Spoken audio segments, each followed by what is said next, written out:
안녕하세요. 김경록입니다. 현재 저는 미래세 자산운용의 고문으로 있고요. 주된 전공 분야라면은 채권 투자 쪽을 오래 했었고요. 그 다음에 은퇴 자산 관리 이런 쪽을 했습니다. 그래서 오늘 저희 지식을 하여튼 총동원해서 잘 설명하도록 해보겠습니다.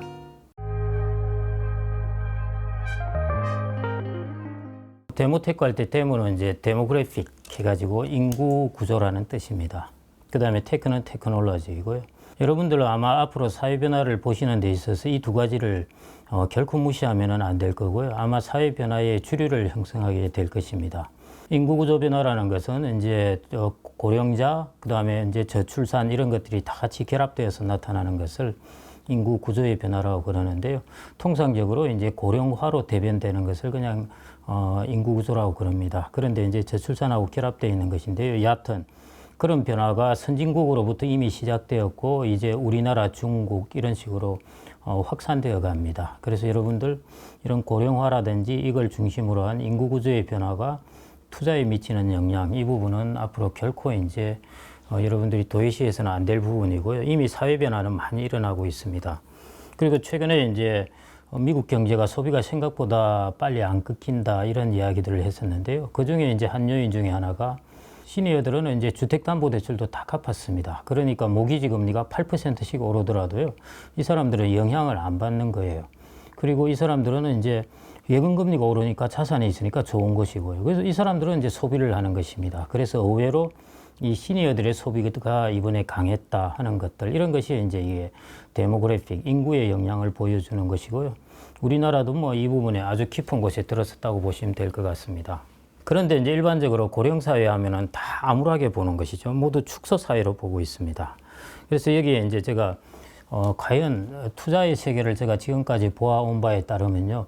어떤 사회가 꼭 한 면만 나타나는 것은 아닙니다. 고령사회가 이렇게 막 진행되면은 한 측면에서는 수축하는 듯이 보이지만은 또 다른 측면에서 확장되는 부분이 있습니다. 그래서 이제 그런 부분을 저는 찾아보고자 한 것이고요. 그 부분이 이제 테크놀로지입니다.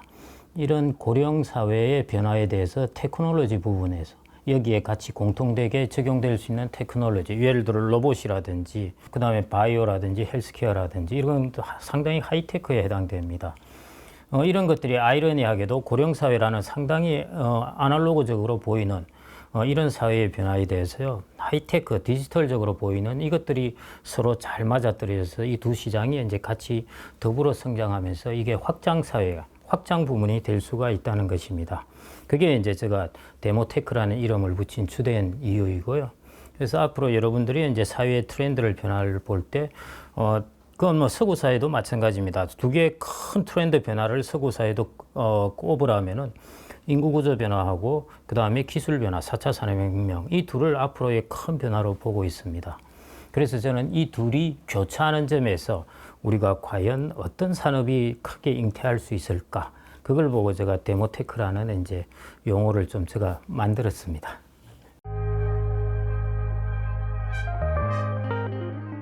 예를 들어 이런 거죠. 우리나라가 5%, 4% 이렇게 성장을 하다가 이제 성장이 거의 1% 벽에 부딪히게 됩니다. 거의 성장이 이제 모멘텀이 확 죽어버렸다는 것이죠. 이거는 과거 20년하고 앞으로 펼쳐질 세계하고 비교해 보면은요, 어마어마하게 큽니다. 그래서 여러분들은 이 세계의 구조 변화에 대해서 앞으로 잘 고민을 해 보셔야 되는데요. 과거 20년 동안 성장률이 높고 경제가 성장하고 내 월급은 몇 배나 오르고 하던 그런 시대에 살던 기억을, 메모리를 다 가지고 있는데요. 앞으로는 그렇지 못하다는 것입니다. 국가 전체적으로 성장률이 1%대로 가는데 내 임금은 매년 5%씩 오를 수 있다, 6%씩 오른다. 이게 이제 쉽지가 않은 것이죠. 그래서 이런 부분에서 이제 첫 번째, 성장률이 이제 모멘텀이 사라지는 것입니다. 그래서 이미 이제 이창용 한은 총재께서도 여러 번 취임 이후에 이야기를 했습니다만은 본인이 제일 걱정하는 것이 한국의 장기 저성장이라는 이야기를 했습니다. 그걸 다른 말로 하면은 성장의 모멘텀이 사라진다는 것이죠. 그 다음에 두 번째 이제 인구의 모멘텀입니다. 과거에 이제 인구나 젊은 사람들이 계속 사실은 외환위기 이후 계속 증가해 왔어요. 가구 수도 많이 증가했습니다. 특히 부동산 측면에서는 가구 수가 어마어마하게 증가했습니다. 과거 20년 동안 가구 수가 한 640만 가구가 증가했는데요. 그럼 엄청나게 가구 수가 많이 증가한 셈입니다. 그런데 이제 앞으로는 여러분들 아시다시피 이제 우리나라 인구는 정체, 그 다음에 인구의 구조의 변화는 고령자가 많아지고 젊은 사람이 적어지는 이런 구조의 변화가 오게 됩니다. 인구수나 가구수가 이제 다 정체하게 되는 것이죠. 이게 부동산 시장에 이제 영향을 줄 부분입니다. 그래서 이제 인구와 가구의 모멘텀이 멈춰버린다. 그게 두 번째였고요. 또 하나의 이제 그 모멘텀이 뭐냐면은 우리나라가 2000년 초반에는 이제 금리가 국채금리만 해도 8%였습니다. 근데 이게 지속적으로 떨어졌어요. 그러다가 이제 코로나 때는 급기야 1% 밑으로도 이제 금리가 떨어졌죠. 이 세계에 사는 것입니다. 지금까지 20년 동안. 그러다 보니까 사람들은 돈을 빌려도 이자 금액이 늘어나지 않는 거예요. 2배를 빌렸는데 이자 금액은 똑같은 거예요. 또 빌렸는데 또 이자 금액이 같은 겁니다. 그러니까 우리나라 가계부채가 차곡차곡 쌓이게 되는 것이죠. 그게 지금은 이제 가계부채가 많이 증가하게 된 것이요. 한 20년 동안에 이제 금리가 계속 인하되면서 그런 일이 일어났습니다. 그래서 제가 이걸 쓸 때가 이제 0%대 1% 금리였는데요. 여기에서 금리가 앞으로 얼마나 더 떨어지겠냐. 이제 오를 일밖에 안 남았다. 그래서 이것은 금리는 제로 모멘텀이 아니라 오히려 앞으로 마이너스 모멘텀이 작용할 수 있다. 이렇게 보았습니다. 그래서 제가 이 세 가지 금리, 그 다음에 소득, 그 다음에 이제 인구와 가구 이 부분에 있어서 과거 20년 동안 우리나라 부동산 시장과 우리나라의 성장을 뒷받침했던 이 요인들이 앞으로는 모멘텀이 벽에 부딪히게 된다는 것이죠. 그러게 되면은 이제 앞으로의 모습은 언제 구조적인 변화로 일어나게 됩니다. 이때 과거 20년과 보던 완전히 다른 구조가 이제 경제가 생겨나게 되는 것이죠. 그걸 이제 이야기하려고 제가 세 가지 제로 모멘텀을 이야기했습니다.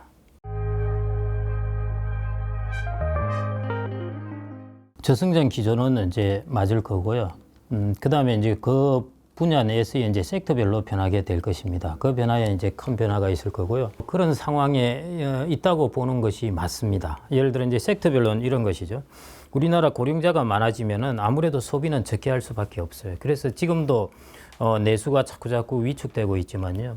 향후에도 지속적으로 내수는 위축됩니다. 그런데 우리나라 경쟁력이 있는 기업들이 수출 기업들이 있다면은 지금 밖에서 성장하고 있는 시장은 워낙 큽니다. 인도도 성장하고 있죠. 베트남, 뭐 중국도 성장을 할 거고요. 미국도 성장하고. 그래서 수출을 하는 기업이 경쟁력 있는 제품을 갖고 있는 곳은 얼마든지 성장을 하죠. 이런 것들의 양극화가 일어나는 것입니다. 그다음에 부동산 시장도 양극화가 일어나고요. 이런 식으로 해서 전체적인 평균으로 따지자면은 이게 약간 옆으로 머뭇머뭇하면서 이렇게 가게 되는데요. 이게 이제 뜯어서 보면은 우리가 평균만 보면 안 되는 것이죠. 어떤 것은 성장하고 어떤 것은 퇴보하고 이런 경우가 발생하는 거죠. 그래서 제가 이제 과거 같은 경우에는 한 3, 4년 기다리면은 다시 회복이 돼요.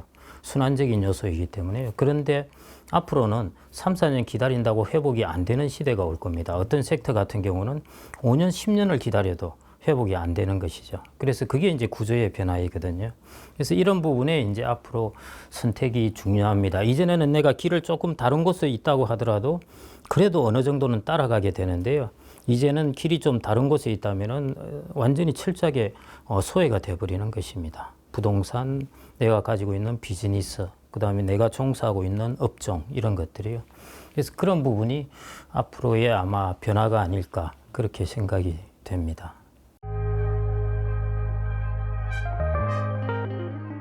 저는 이렇게 보는데요. 2030들의 가장 챌린지한 도전 과제가 두 개가 뭔가. 그러니까 자기들이 앞으로 삶을 살아가는 데 있어서 사회 환경으로 닥쳐오는 역풍이라고 그러죠. 저는 두 가지라고 봅니다. 하나가 고령화입니다.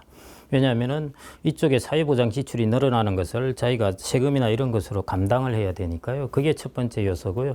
두 번째가 인공지능이나 혁신입니다. 4차 산업혁명인데요. 이게 나의 일자리의 안정성이 떨어지는 겁니다. 그래서 이 두 가지의 이제 요소에 많이 직면하게 되는데요. 그러면은 이제 젊은 층 같은 경우는 이걸 내가 어떻게 우리가 자산 운용으로 치자면은 어떻게 해치를 해야 될까? 이런 위험으로부터 나를 어떻게 프로텍션 해야 될까? 이게 이제 문제인데요. 결국 첫 번째, 우리나라가 고령화가 되고 저성장이 되고 이러면은 나는 다이내믹한 나라로 내 자산을 옮겨야 됩니다.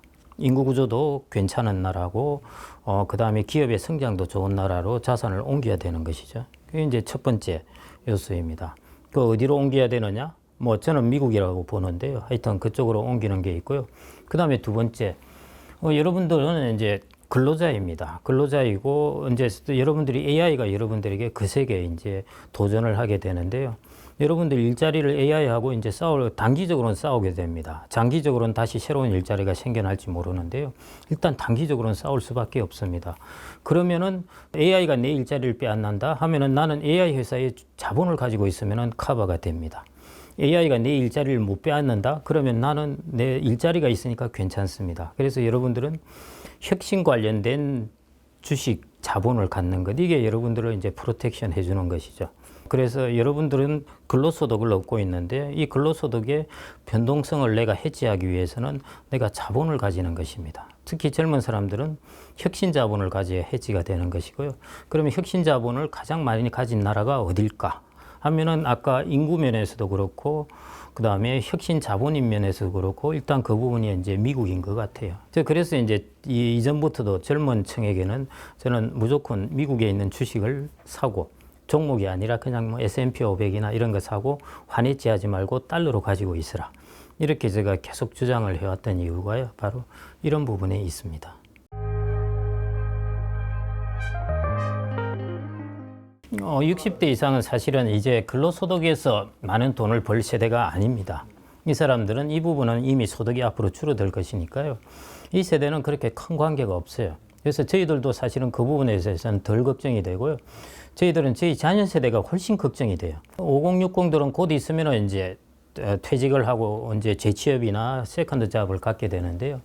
5060들은 결국 이제 앞으로의 주된 관심사가 뭐냐면은 지금까지는 이 축적한 자산의 상당 부분을 5060은 부동산을 통해서 벌었어요. 앞으로도 부동산을 통해서 벌 것인가? 다른 쪽의 자산을 통해서 벌 것인가? 이 의사결정을 하는 것이 되게 중요합니다. 그래서 여러분들이 5060 내가 과거 10년, 20년 동안에 부동산을 통해서 아파트를 통해서 돈을 3배, 4배, 5배씩 벌었다. 앞으로도 내 부동산을 아파트를 사면은 2배, 3배 오를 것 같다. 이 생각은 잘못된 것이라는 겁니다. 아파트의 가격이 폭락하지는 않습니다. 누가 일본처럼 가서 뭐 폭락한다? 우리나라는 안 그래요. 그거는 제가 보기엔 거의 확실히 그렇지는 않을 거고요. 다만 어떻게 변하느냐 하면은 과거에는 아파트나 부동산을 사면은 다 2배, 3배를 보고 삽니다. 그런데 2배, 3배 기대는 이제 접어야 된다는 것이죠. 아파트나 부동산의 가격 상승의 속도가 훨씬 더디다는 것입니다. 2% 전후로 왔다 갔다 하는 성장률 하에서 부동산만 매년 10%, 15%씩 올라간다? 이런 나라 없습니다. 그럼 그 부동산 버블이에요.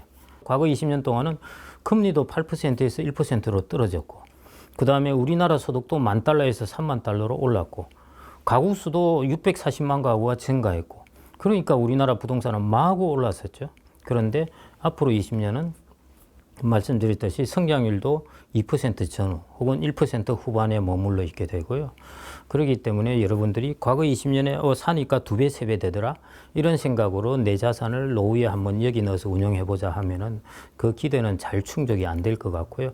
대신 이제 기대 수익률을 훨씬 낮춰봐야 되고 그 다음에 두 번째 내가 부동산을 좀 잘못 사더라도 따라서 오르는 것이 아니라요. 이제는 철저하게 차별화되어서 부동산도 움직이기 때문에 실렉션에 훨씬 신중을 기해야 되지 않나 그렇게 싶습니다. 그렇게 본다면은 이제 자산을 여기에만 많이 들어있던 것을 다변화해야 되죠. 그래서 내가 어떻게 다변화하느냐? 예를 들어 리츠를 통해서 내가 오피스를 좀 산다든지 그 다음에 미국의 글로벌 주식을 산다든지 혹은 글로벌 배당주를 산다든지 이런 식으로 해서 여러분들이 이제 자산을 과거 20년 했던 것에서 조금 이렇게 변화시켜 나가는 것이 좀 필요합니다. 그게 잘 변화를 하는 사람들, 예를 들어 내가 20년 동안 이것을 벌었는데 어느 날 탁 생각하면서 아 세상은 이게 아니네 하면서 쫙 변화를 잘하는 사람들은 정말 돈을 잘 벌어요. 그런데 내가 20년 쓰던 동안 이 작전을 앞으로도 계속 쓰던 사람들은 자기를 성공시켰던 요인 때문에 향후 어렵게 만들 수도 있습니다. 그게 제가 당연히 맞는다고 할 수는 없지만요. 제가 이렇게 한번 리서치를 해보고 고민을 해본 결과는 하여튼 과거 우리가 2000년에 보였던 20년 동안 하고 그 다음에 코로나19가 한 2년 동안 왔었죠. 그걸 기점으로 해서 그 세상은 우리가 구조적으로 변했다. 이렇게 볼 수가 있겠습니다. 그래서 이제 이런 질문들을 하시는데요. IMF 때보다 지금이 더 어려운 것 같아 하는데요. 뭐 IMF가 훨씬 어려웠습니다. 제가 뭐 그 와중에 있었으니까요. 그런데도 왜 지금이 더 어렵다고 할까? 이걸 이제 생각을 해봐야 되거든요. 그 이유가 있기 때문에 다 그렇게 이야기를 합니다. 그래서 제가 곰곰이 생각을 해보니까요. IMF 때는 우리가 급하게 성장률이 떨어진 다음에 다시 급하게 회복을 했습니다. 그래서 2000년에 $10,000이던 것이 2017년에 가면은 1인당 GDP가 $30,000를 돌파합니다. 급하게 V자형으로 회복을 한 것이죠. 그러니까 IMF 때 뭔가 조금 한 3년 견디고 나니까 세상이 바뀐 것이죠. 그래서 다시 회복됐습니다. 그런데 지금은 기다려도 회복이 안 되는 것입니다. 코로나19 때 자영업자들 대출 많이 받았죠. 그리고 이제 코로나19가 끝났다. 이제 내가 돈을 벌어서 대출을 갚아야 되겠다 하는데 장사가 잘 안 되는 것입니다. 구조적으로 변해버린 것이죠. 전체적으로 뭐 어떤 문화도 변했고 그 다음에 내수 자체의 시장도 변하게 됐고 해서 구조적으로 변해버린 것입니다. 그래서 이것은 기다린다고 해결될 문제는 아닙니다. IMF 때는 기다리면 문제가 해결되었는데요. 이제 구조가 변했을 때는 기다리면 해결이 되는 문제가 아니라 내가 취재가 있는 새로운 곳을 찾아 나서야 되는 것. 이게 이런 때가 아닌가 그렇게 생각합니다.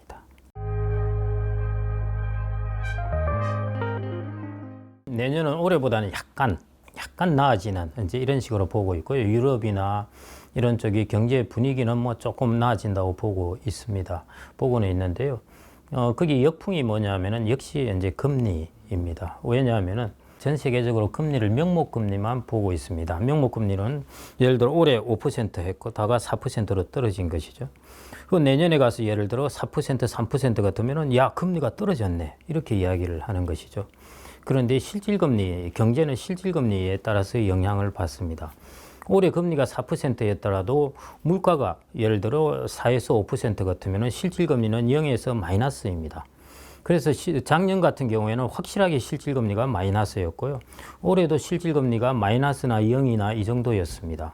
그런데 내년에는 물가 상승률이 뚝 떨어지면서 실질금리가 플러스가 됩니다. 우리가 명목금리는 낮아진 것 같은데요. 여전히 실질금리는 플러스로 유지되고 있는 것이죠. 이런 부분이 이제 내년 경제에 약간 영향을 주게 될 것이고요. 그래서 내년 경제는 이게 전환기라서 사람들이 정말 헷갈립니다. 사실은. 그래서 우리가 예측오차들이 많이 생겨날 겁니다. 코로나19에서 코로나19가 끝나면서 전환기가 오면서 그러니까 코로나19의 전환기죠. 다 틀렸죠, 사실은. 누가 맞았습니까? 물가가 이렇게 오를 거라고 생각한 사람도 없고 금리가 이렇게 오를 거라고 생각한 사람도 없습니다. 다 틀렸어요, 모두 다. 경기도 틀렸고 물가도 틀렸고 금리 전망도 틀렸고 다 틀려버렸습니다. 내년에 이제 또 하나의 전환기가 뭐냐 하면은 이제 코로나19가 종식되고 나서 이제 3년째 접어듭니다. 3년째 이제 들어가게 되는데요. 이제 경기에 대한 부분입니다. 코로나19 때 어마어마한 돈을 풀고 돈을 찍어내고 한 것들의 효과가 다 이렇게 사라진 게 아닙니다. 이 부작용들은 그렇게 1년, 2년에서 끝나는 것이 아니라요.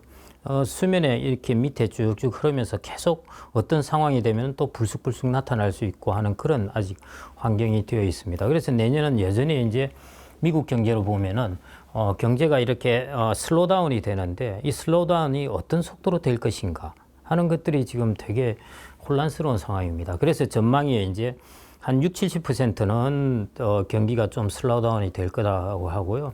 한 30% 정도는 경기 괜찮을 것이다. 이렇게 보는 것들이 이제 좀 나누어져 있습니다. 그래서 이제 금리도 이만큼 떨어져 있죠, 사실은. 그래서 미국이 정책 금리도 뭐 1분기 인하할 것이다. 2분기 초에 인하할 것이다. 뭐 이러다가요.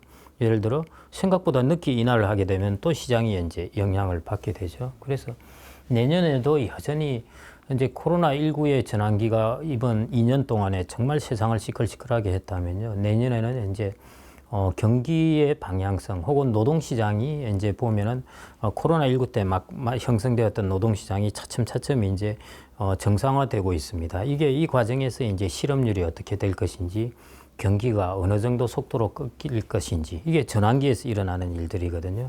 그래서 내년에도 그런 불확실성은 있지 않을까 싶습니다. 그런 부분을 좀 거치고 나면은 그러면은 이제 코로나19 때 우리가 했던 충격 이게 일종의 지진의 충격인데요. 여진이 이제 남아 있는 것이죠.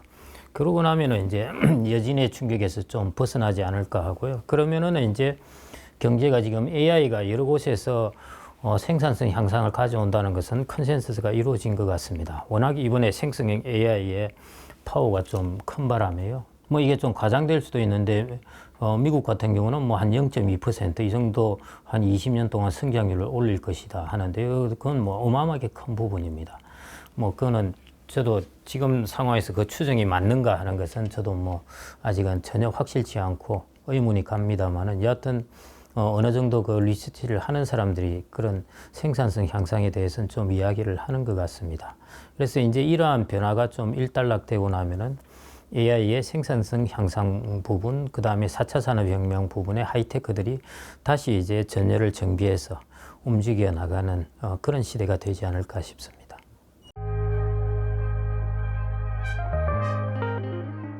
투자하기 좋은 환경입니다. 왜 그렇게 말씀드리냐면요. 투자하기가 편하려면은 기본적으로 채권금리나 예금금리가 높아야 됩니다. 이게 낮으면은 투자하기가 정말 어려워요. 내가 믿는 구석이 하나 있고 그 다음에 위험 자산을 투자하면은 사람이 좀 마음이 놓여요. 그런데 금리가 0% 시대는 믿는 구석이 없다는 뜻입니다. 내가 채권이나 예금을 넣어놨는데 1%도 안 주는 겁니다. 이게 우리가 자산 운용하기 제일 어려울 때입니다. 어디를 도망하더라도 수익률을 주는 곳이 없어요. 그런데 지금 같은 경우 미국은 이제 뭐 4%이고 우리나라는 뭐 3%대로도 접어들고 그랬습니다만은 여하튼 채권 전체 평균적인 금리로 보면은 한 4% 정도 되고 예금 같은 경우에도 이제 우리가 조금만 찾아보면은 4% 1년짜리 예금 금리를 줍니다.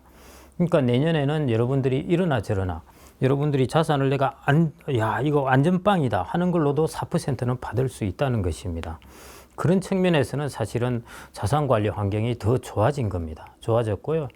이렇게 되다 보니까 원래 이 밑에 픽스드 인컴 혹은 국채 예금 금리가 이렇게 한 단계 오르면은 이걸 중심으로 해서 임대료 이런 것들이 차근차근 하나씩 형성됩니다. 예를 들어 임대료는 항상 우리가 국채금리 대비해서 얼마 정도 높게 형성되거든요. 주식의 수익률도 국채금리 대비해서 프리미엄을 만들어 갑니다. 과거에는 이게 낮아져 있다가 이게 높아진 것이죠. 그래서 지금은 이 부분에 높이를 만들기 위해서 자산 가격들이 조정되고 있는 중입니다. 부동산의 가격이 떨어지고 있고 주식의 가격이 떨어지고 하는 것은요. 이 가격이 떨어진다는 것은 향후에 기대 수익률이 높아진다는 뜻이거든요. 그래서 지금 이렇게 금리가 한 단계 확 오르면서 자산 가격이 떨어지고 하는 것은 앞으로 이 부분이 이제 점차 우리가 채권금리 4% 혹은 3%가 될 수도 있고 하는데요. 과거보다는 좀 높아진 이걸 기반으로 해서 다시 수익률이 한 단계 형성되어 간다고 보시면 되겠습니다. 그 형성되어 가는 것이 이제 내년뿐만 아니라 후내년 뭐 이런 식에 걸쳐서 만들어질 것 같고요. 그래서 기본적으로 금리가 0%대에서 3, 4%로 올랐다는 것은요. 그만큼 경제가 생산성이나 이런 걸 받칠 수 있을 정도가 되었다는 것입니다. 그래서 그런 측면에서 만일 금리가 이 정도 유지된다면은 그래도 AI나 이런 것들로 인해서 생산성이 좀 받쳐주는구나. 이렇게 보면은 긍정적인 신호도 될 수 있고 생산성이 받쳐진다는 것은 자산을 운용한 사람 입장에서는 좋죠. 자기 자본을 운용하면은 그만큼 생산성 있게 리턴을 준다는 것이니까요. 그래서 제로금리 때 우리가 코로나19 때 보았던 자산관리 환경보다는요. 지금이 여러분들 사실은 좋아졌다고 보시는 게 맞습니다. 제로금리 때 여러분들 받쳐주는 것이 없으니까요. 그냥 여기저기 투자했습니다. 뭐 코인도 투자하고 대체 투자하고 메자닌 투자하고 뭐 온 곳곳에 투자했다가 그 다음에 코로나19에 금리 오르면서 다 이제 폭삭하게 된 것이죠. 그래서 제로금리 때는 정말 자산 운용하기가 어렵습니다. 그런데 지금처럼 이제 금리가 어느 정도 1단계 올라가 있으면요. 그래도 상대적으로 여러분들 아마 자산 가격의 변동성이나 혹은 여러분들 자산 배분하기가 과거에 비해서는 조금 편해졌다 볼 수 있겠습니다. 여러분들 예금만 한 절반 넣어놔도요. 4%씩 받으면 거기서 2%는 얻는 것이니까요. 그 나머지에서도 이제 애드업을 하고 하면은 여러분들이 뭐 한 해 한 5에서 6% 뭐 이 정도만 수익률을 안정적으로 덜 위험하게 낼 수 있다. 그것만 하더라도 환경은 훨씬 좋아지지 않았나 그렇게 생각이 됩니다. 그래서 여러분들 관점을 어떻게 보시냐에 따라 다른데요. 코로나19 때 막 주가가 오르는 걸 보시다가 지금 봐서 이거 뭐 재미없다 하실 수 있는데요. 여러분들이 자산을 안정적으로 운용하기에는 그래도 코로나19 때보다는 훨씬 좋은 환경으로 바뀌었다고 보시는 게 맞겠습니다. 한국 시장의 장점은 자본차익 비과세입니다. 그 다음에 여러분들 상식적으로 한번 보십시오. 여러분들이 미국 시장에 투자하는 것의 가장 단점은 거기 있는 기업을 속속들이 모른다는 것입니다. 한국 시장은 안다는 것이죠. 만일 여러분들이 지수를 산다면 그럴 필요 없는 것이죠. 종목을 알 필요가 없는 것이죠. 그러면 당연히 미국 시장이 유리해지는 것입니다. 그 다음에 우리나라는 아시다시피 이제 기업의 지배구조 문제라는 것, 이것은 늘상 있어 왔고요. 뭐 하여튼 기업을 지주회사가 100% 갖는 것이 아니라 좀 되면은 이렇게 물적 분할을 해버리고 뭐 이런 일들이 일어나고 하는 것들이, 그 다음에 배당도 요즘 많이 나아졌습니다만은 아직은 미국의 배당 환경에 비해서는 많이 열악합니다. 그래서 그런 부분뿐만 아니라 제가 이제 말씀드리고 싶은 것은 우리나라하고 미국의 가장 큰 차이점이 뭘까? 조금 이렇게 롱텀하게 생각을 해보셔야 돼요. 내가 자산을 미국 자산에 두었다가 6개월 있다 빼고 그럴 부분이 아니라요. 나의 자산을 전체적으로 배분하는 걸 결정한다면은 우리나라하고 미국의 가장 큰 차이점은요. 국가의 틀의 문제입니다. 경제의 틀의 문제인데요. 예를 들어 이런 것이죠. 여러분들 선진국 한번 보십시오. 미국, 유럽, 그 다음에 일본, 그 다음에 영국, 뭐 이런 나라들 보시면 통화를 뭘 갖고 있습니까? 달러. 그 다음에 유럽은 하다가 유로화로 통합해 버렸습니다. 그리고 유로화 갖고 있죠. 옛날 이탈리아 리라와 뭐 이런 것 등등 좀 통화가 약하다가요. 스페인도 마찬가지고요. 또 유로로 다 통합해 버렸어요. 그 다음에 일본 엔화, 그 다음에 영국의 파운드화, 그 다음에 캐나다 달러, 여러분 대만 달러, 호주 달러 다 이름을 뭐라 붙여놨습니까? 그 나라들 달러라고 붙여놨어요. 그리고 어느 정도 달러에 페그하려고 하고 있습니다. 그런데 우리나라는 대단하죠. 우리나라는 원화를 갖고 있습니다. 그런데 이게 한편으로 우리나라의 통화가 과연 선진국의 통화처럼 안정적이냐 하는 것이죠. 그게 저는 우리나라가 선진국이 되는 데 있어서 가장 장애 요인 중에 하나가 혹은 도전 과제가 이 통화라고 보고 있습니다. 그런 면에서 미국은 압도적으로 기축통화를 갖고 있는 것이죠. 그런 면에서 미국은 틀이 튼튼합니다. 그 말은 무슨 말이냐면 위기가 오면 돈을 풀어도 돼요. 우리나라는 위기가 오면 돈을 풀면 환율이 치솟아 올라버립니다. 뭐 할 수 없이 우리가 내핍을 할 수밖에 없어요. 그런 상황에서 이제 틀이 튼튼한 것이고요. 또 하나의 국가의 틀을 결정하는 것은 인구입니다.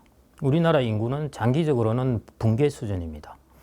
그런 측면에 있어서 미국의 인구구조, 미국 1959년, 60년에 태어난 사람하고요.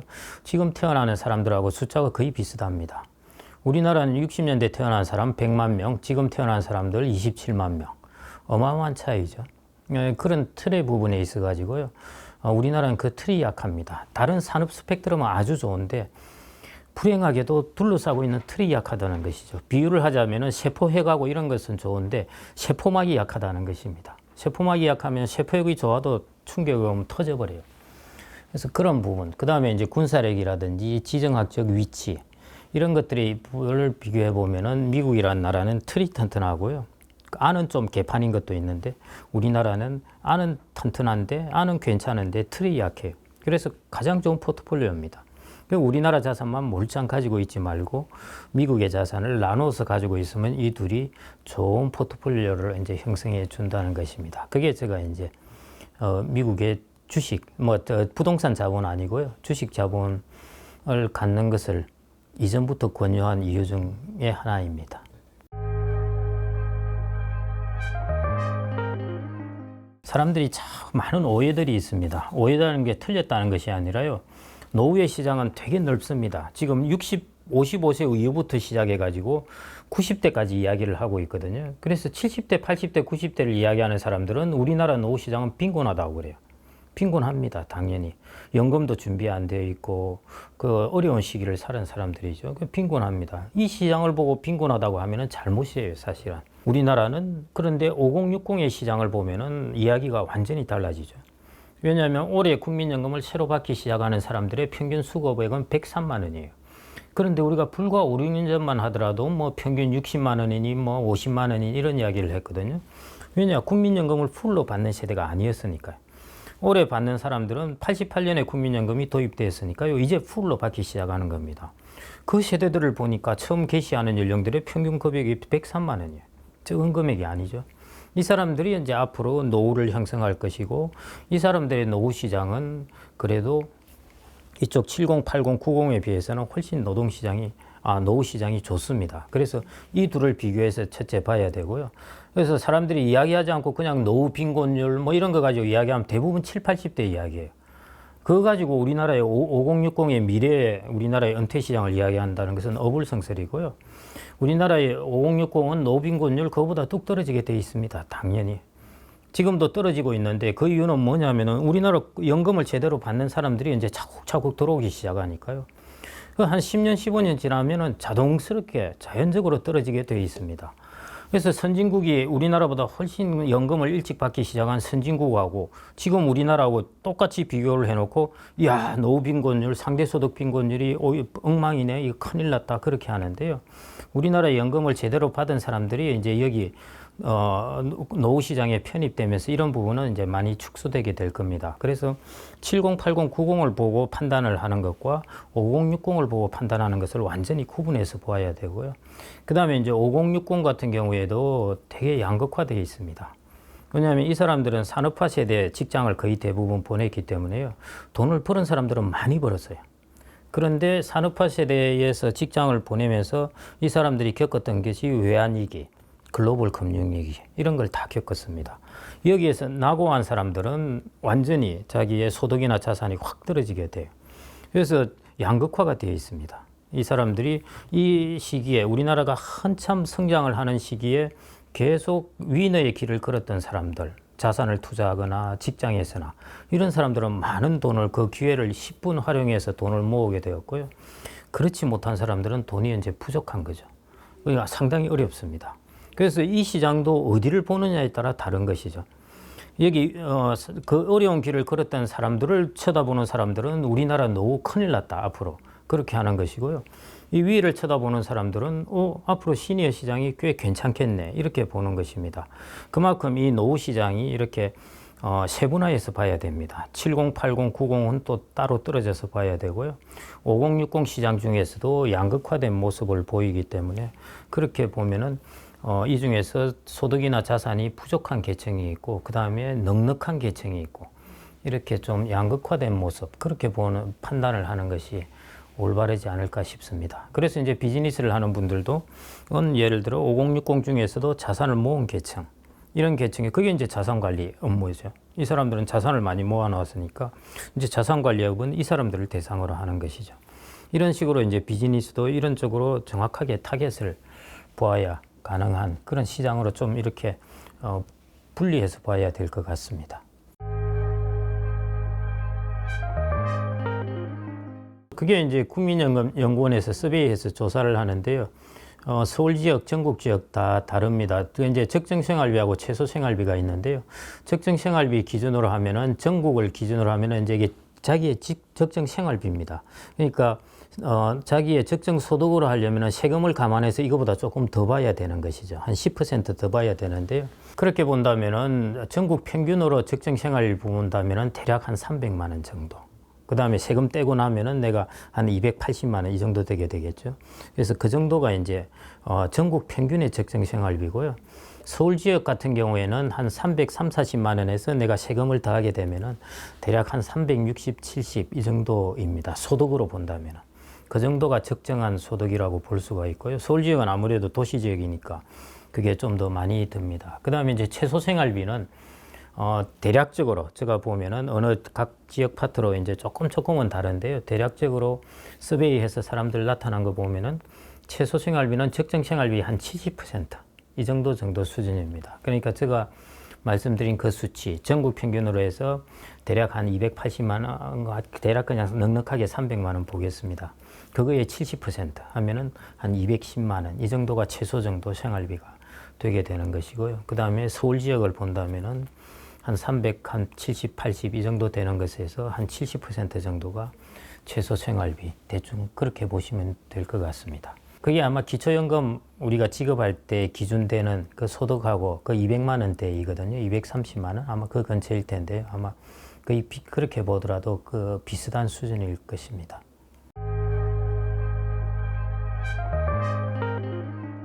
이런 부분에 대해서 좀 계속 이전부터 이제 이런 이야기를 해왔는데, 우리나라 노동시장을 좀 바로 이해하자는 것입니다. 서구 사회 사람들이 이제 연금으로 노후 준비가 거의 가능합니다. 그게 이제 공적연금하고 기업들에서 하는, 우리로 치자면은 퇴직연금이죠. 이런 것들을 통해서 노후 준비가 다 가능한데요. 그것도 꽤 풍족하게 가능합니다. 소득 대체율이 거의 70% 되니까요. 그것도 자기 생애 평균의 소득이 아니라 자기 퇴직하기 직전 소득의 한 70% 정도 되니까, 그래서 그 정도 같은 꽤 많은 소득이죠. 그걸 어떻게 이루었느냐 하는 것인데요. 두 가지 요소입니다. 첫 번째, 그 사람들은 노동시장에 있는 시간이 깁니다. 우리가 60대 또 일해야 되나 뭐 이래가지고 우리는 평생 일만 해야 되나? 아니에요. 그 사람들은 우리보다 더 오래 일합니다. 거의 한 40년 정도 일합니다. 그래서 그 사람들은 공적연금의 소득 대체율을 국가적으로 제도를 비교할 때는 그 공적연금의 가입 기간을 40년으로 봅니다. 우리나라도 국민연금 소득 대체율 40% 이런 것이 40년 가입했을 때 가정입니다. 우리나라 지금 60년대생 40년 직장 다닌 사람이 어디 있습니까? 길어봐야 33년, 35년. 그 다음에 이제 대학교 졸업 안 하신 분들이 이제 겨우 한 40년 정도, 이 정도이고요. 근데 우리나라는 대졸 비율이 한 70% 되다 보니까 평균적으로 하면 이 기간이 훨씬 짧아요. 그래서 노동시장에 있는 기간이 너무 짧습니다. 그래서 기본적으로 우리나라는 노후 준비가 안 될 수밖에 없습니다. 그 다음에 우리나라는 60에 정년이 됩니까? 보통 55세, 53세 주된 직장에서 나가면은 그 다음에는 임시직으로 떨어집니다. 그러면은 소득이 확 줄어들게 되죠.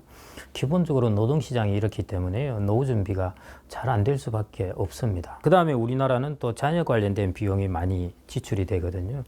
이런 걸 감안하면은 그냥 숫자로 단순히 셈을 해봐도 노후 준비가 상당히 팍팍하겠구나 하는 것을 이제 짐작할 수 있습니다. 그러면 어떻게 해야 되느냐? 내가 적게 모아둔 자산을 아무리 잘 굴려봐야 안 놉니다. 예. 큰 덩치면은 조금만 굴려도 소득이 나오지만요. 덩치가 작으면은 아무리 열심히 많이 굴려도 들어오는 돈은 별로 없습니다. 그래서 제일 필요한 것이, 결국 우리도 서구 사람들이 노동시장에 있는 만큼 우리도 노동시장에 있어야 된다는 것입니다. 53세, 55세, 그 다음에 내가 25년, 30년 일했다. 이걸로는 택도 아니라는 것입니다. 적어도 내가 35년 이상은 어디든 일할 수 있는 조건을 갖춰놔야 그래도 내가 노후 준비가 어느 정도 조금은 된다는 것입니다. 그래서 여러분들이 내가 나의 노후 준비를 위해서 한 25년, 27년을 내가 근무를 했다. 그걸로는 안 됩니다. 저도 한 33년, 4년 정도 근무했는데요. 저도 이거 안 하고 저도 한 40년 정도로 늘리려고 하거든요. 그 정도 이렇게 근로소득 기간이 되어야, 그래야 노후 준비도 이제 가능하게 되는 그런 형태입니다. 그리고 앞으로는 100세 시대잖아요. 70대 중반에 사망하는 것이 아니라요. 그래서 더더욱이 그런 환경의 변화에 대해 그런 적응이 필요한 것이고요. 그래서 제가 제일 말씀드리고 싶은 부분이, 우리나라 재취업 시장이 아주 열악해요. OECD 국가에서 가장 열악합니다. 열악한 환경에서 재취업을 하려니까 사람들이 힘들죠. 근데 이게 지금 주어진 환경입니다. 저도 참 여기서 이제 어떻게 해야 될지 그런 방법도, 그런데 우리가 일단 선진국이 아니고 선진국으로 가는 과정에서 일어난 일이기 때문에 이제 이런 일이 좀 일어난다고 판단을 하시면 될 것 같고요. 하나 다행스러운 것은 우리나라가 지금 1인당 GDP가 한 33,000달러 이 정도 됩니다.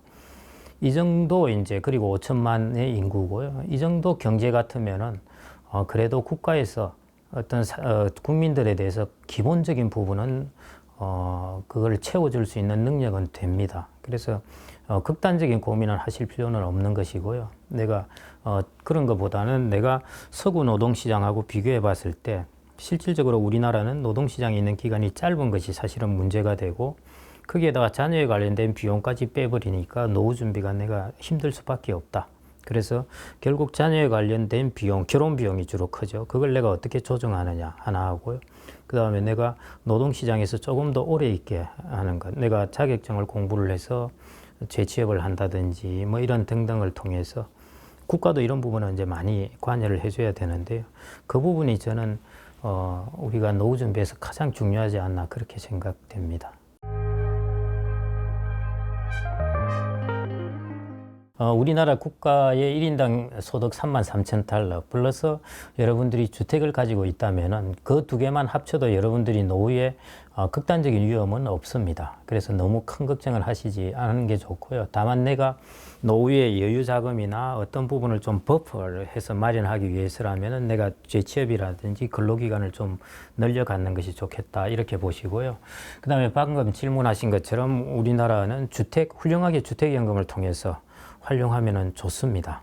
다만 이제 한국주택금융공사를 통해서 국가가 이제 관여하는 부분이니까요. 그래서 그거는 상대적으로 안정적입니다. 직업을 국가가 보장을 하니까요. 그래서 주택연금을 적극적으로 활용하시는 것이 좋다. 이렇게 말씀드리고 싶고요. 저는 그래서 이제 주택연금을 안 들고 막 이렇게 어렵게 계속 자기의 소득이 낮은 소득에서 막 견디면서 사는 것을 저는 자린고비에 비유를 하는데요. 주택이라는 것을 떡 매달아 놓고 보고만 있는 거죠. 그러면서 자기는 간장만 자꾸 먹고 이거 쳐다보고 하는 거나 마찬가지입니다. 보고 계시지 말고요. 그걸 일종의 영모기지인데요. 그런 주택연금 형태로 해서 캐시플로우를 만들어내는 것이 좋습니다. 다만 이제 주택연금 같은 경우에는 내가 대출의 형태이기 때문에요. 이게 나중에 역복리 효과로 내가 차익 금액이 막 쌓이게 됩니다. 그래서 일찍부터 가입하시는 것보다 내가 한 70대 넘어가서 가입하시면은 상대적으로 받는 금액도 좀 많아지고 그 다음에 역복리 효과도 덜 일어나고 하기 때문에요. 그래서 그런 부분이 낫지 않나 생각되고 실제로 우리나라 주택연금 가입 연령 보면은 아마 72세, 73세 이 정도일 겁니다. 그래서 그렇게 주택연금을 좀 간주를 하시고 여러분들이 다른 소득으로 좀 60대 이제 준비하시고 노동소득으로도 60대 생활을 보내신 다음에 70대 들어가서 내가 가지고 있는 주택을 가지고 주택연금을 받고 국민연금을 받고 이렇게만 하더라도 아마 제가 보니 기본적인 소득, 아까 제가 말씀드린 적정소득은 충족하실 수 있지 않을까 싶습니다. 그리고 주택연금은 낮은 소득, 저소득자에게는 지급액을 더 많이 줍니다. 국가가. 그래서 그런 부분을 활용하시면 좋을 것 같고요. 그래서 꼭 내가 이 주택을 가지고 있다 남겨줘야지 뭐 이런 생각 절대 하시지 말고요. 이걸 소득으로 캐시플로우 현금으로 전환하시면은 아주 좋은 바탕이 될 수 있습니다. 피터 린치가 이제 그런 이야기를 했죠. 이전에 일본 사람 부자 아빠, 가난한 아빠를 쓴 사람은 집 필요 없다 주식하라고 그랬었거든요. 근데 재밌게도 피터 린치나 워렌 버핏은 그런 이야기를 안 했습니다. 피터 린치는 주식 사기 전에 개인들은 집부터 사라 이야기를 했습니다. 그 이유가 뭐냐면은 주택이라는 것은 소비재와 투자재의 성격을 다 가지고 있다. 아시다시피 내가 거주하면서 집값이 오르는 것이니까요. 이런 자산이 잘 쉽지가 않죠. 그 다음에 주택 무슨 물건을 가지고 있든지 이렇게 안정적으로 장기적으로 돈을 빌려주는 것은 없습니다. 주식을 담보로 돈을 빌려주지만요. 주가 급락하면 다음날 빼앗아 가버립니다. 그런데 주택은 30년 동안에 돈을 빌려주는 것을 고정을 해놓는 것이에요. 그래서 그런 장점이 있죠. 그 다음에 이제 최고의 장점은 주식은 떨어지면 놀래서 팔아버리는데 주택은 아무리 가격이 급락해도 팔지 않는다. 이게 피터 린치가 이야기한 아주 센스 있는 이야기입니다. 그래서 주택에 오래 살고 있다 보니까 내가 집으로도 살면서 돈을 벌었네. 내가 20년 동안 살았는데 내 집값은 더 올랐네. 이런 것이죠. 그 다음에 이제 우리나라 같은 경우에는 이게 이제 영모기지로 해서 이제 주택을 캐시플로우로 만드는 것이죠. 그 제도가 되기 때문에요. 여러분들이 주택이라는 큰 사이클로 가지고도 여러분들 생애자산 관리의 한 축을 형성할 수가 있습니다.